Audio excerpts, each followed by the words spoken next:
जय हिंद साथियों, मैं जितेंद्र कुमार आज आप सभी को एक ऐसे पर्सनालिटी के बारे में बताने जा रहा हूं साथियों, जिसके बारे में शायद ही कम ऐसे व्यक्ति होंगे जो नहीं जानते होंगे। जी हां साथियों, मैं उस महान पुरुष के बारे में बता रहा हूं जिनका नाम है नीरज चोपड़ा। जी हां, इन्हें गोल्डन मैन के नाम से भी जाना जाता है साथियों। आप सभी जानते हैं साथियों कि इन्होंने अपने देश का नाम पूरे शिखर पर ले गया है साथियों। इतना ही नहीं, ये विश्व स्तर पर भी हमारे भारत को नई ऊंचाइयों पर लेकर के गए हैं साथियों, और एक इतिहास रच दिया है। कहा जाता है कि नीरज चोपड़ा जी अपने जीवन में कई संघर्षों का सामना भी किए हैं। ये एक किसान परिवार में जन्म लिए थे और साथियों बचपन से ही ये अपने मेहनत और लगनशीलता के बल पर आगे बढ़ते गए। कहते हैं साथियों कि जब ये बड़े हुए तो आज के समय में मात्र 23 वर्ष की उम्र में इन्होंने इतिहास को रच दिया।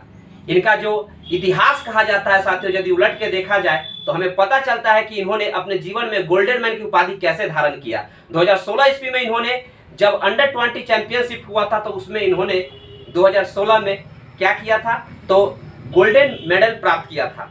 इतना ही नहीं साथियों, 2017 ईस्वी में इन्होंने एक ये एशियन गेम्स में भी इन्होंने गोल्डन मेडल प्राप्त किया। कहते हैं 2018 आया तो इन्होंने कॉमनवेल्थ एशियन में जब ये खेल हुआ तो उसमें भी इन्होंने गोल्डन मेडल को प्राप्त किया था। साथियों, हर इंसान के जीवन में कुछ न कुछ समस्याएं आती रहती है, दुख भी आते रहते हैं। शायद इनके जीवन में भी 2018 कठिनाइयों से गुजरने वाला वक्त था। ऐसा वक्त था साथियों जब इन्होंने अपने खेल में ऐसा इन्हें प्रतीत हुआ कि ये जीवन में बहुत असहाय हो गए थे, क्योंकि कंधे की चोट लगने की वजह से इनके कंधे की ऑपरेशन कराई गई थी, सर्जरी कराई गई थी साथियों। डॉक्टर ने यहाँ तक कि कह दिया था कि यदि ऑपरेशन सक्सेस नहीं हुआ तो इन्हें खेल से हाथ धोना पड़ेगा, खेल त्यागना पड़ेगा साथियों।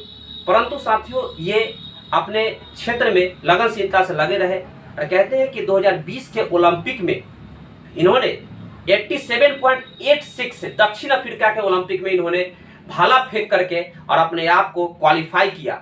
और साथियों आज 2021 में इन्होंने स्वर्ण पदक प्राप्त किया टोक्यो ओलंपिक में, और साथियों हमारे देश का नाम गर्व से ऊंचाइयों पर ले गए।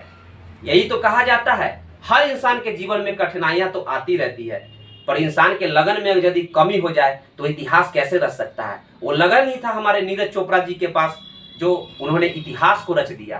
तो साथियों हमें उनसे प्रेरणा लेनी चाहिए और अपने क्षेत्र में, चाहे हम किसी भी क्षेत्र में क्यों ना हो, हमें सशक्त पूरे विश्वास के साथ अटल रूप से आगे बढ़ते रहना चाहिए साथियों।